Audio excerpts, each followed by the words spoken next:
2 months ago, I was in the kitchen making myself some coffee before work, was running a bit late that morning and knew I wouldn't be able to make it to Dunkin' Donuts for my usual morning fix. Took a sip of my coffee as I hurried down the hall towards the front door, when I happened to notice Lynn peeking at me from around the corner ahead of me.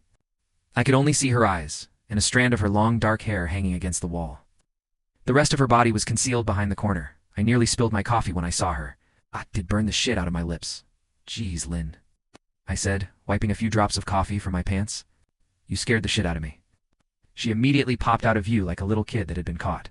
I heard her scurry off towards the living room. By the time I got to the front door, she was out of sight. It was really weird, and just totally out of character for her, like I said.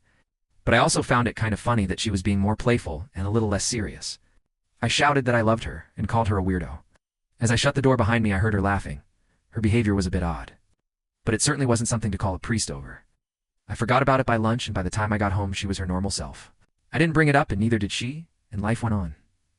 The next incident happened 3 days later. It was around 2 a.m., and I had woken up to get a drink. I was standing at the kitchen island, a jug of OJ in hand, when I felt a strong feeling that I was being watched. For whatever reason, I looked down at the floor and saw my wife's smiling face staring back. She was peeking at me from the other side of the island, staring up at me with wide, unblinking eyes and grinning like the Cheshire Cat. I screamed, I'll admit it. Not out of irritation, but fear. For some reason at that moment I was scared.